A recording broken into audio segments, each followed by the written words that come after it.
আপুনি বাৰু কিতাপ পঢ়েনে? আপোনাৰ বাৰু কিতাপ পঢ়াৰ অভ্যাস আছেনে? যদি নাই তেন্তে আজিৰ পৰাই কিতাপ পঢ়াৰ অভ্যাস আৰম্ভ কৰি দিয়ক। সফল আৰু অসফল ব্যক্তিসকলৰ মাজত কি ডিফাৰেন্স আছে বাৰু জানেনে? সফল ব্যক্তিসকলেও কিতাপ পঢ়ি বেয়া পায়, কিন্তু তেওঁলোকে তথাপিতো পঢ়ে। পঢ়ি পঢ়ি শিকাৰ অভ্যাস গঢ়ি তোলে। আৰু অসফল ব্যক্তিসকলেও পঢ়ি ভাল নাপায়, তাৰ ফলত তেওঁলোকে নপঢ়ে।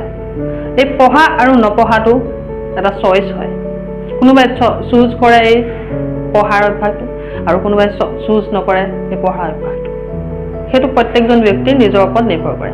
যদি আপুনি সফলেই হ'ব বিচাৰিছে তেন্তে আপুনি বেয়া পালেও এই পঢ়াৰ অভ্যাসটো আৰম্ভ কৰক।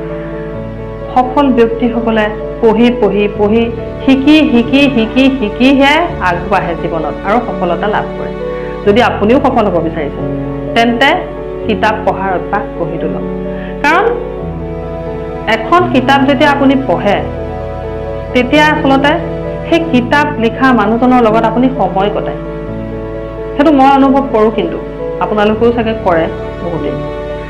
যেতিয়া আপুনি সেই কিতাপখন পঢ়িব অৰ্থাৎ সেই মানুহজনৰ লগত কথা পতাৰ নিচিনা হয়, মানে ভাৱৰ আদান প্ৰদান হয়। আপুনি অযথা সময় নষ্ট কৰি থকাতকৈ তেনে এখন ভাল কিতাপ যদি পঢ়ে সেই ব্যক্তিজনৰ লগত মনৰ আদান প্ৰদান কৰা হয় কিছুমান কথা। ঠিক সেইদৰে তেখেতৰ যি চিন্তাধাৰা সেই চিন্তাধাৰা আপুনিও পৃথিৱীখন চাবলৈ চেষ্টা কৰিব আৰু আপোনাৰ চিন্তাৰ যিটো ক্ষমতা সেই ক্ষমতা নিশ্চয় বিকাশ সাধন হ'ব। কিতাপে ইমান কিছুমান ভাল গুণ কঢ়িয়াই আনে, এটা ভাবিব নোৱাৰা গুণ। গতিকে সদায় যিমান পাৰে কিতাপ পঢ়া আৰম্ভ কৰক। ইয়াৰ পৰা আপোনাৰ বহুত জ্ঞান লাভো হ'ব, আপোনাৰ চিন্তাধাৰা উন্নত হ'ব, আপুনি নতুন নতুন চিন্তাৰে আগবাঢ়িব পাৰিব জীৱনত।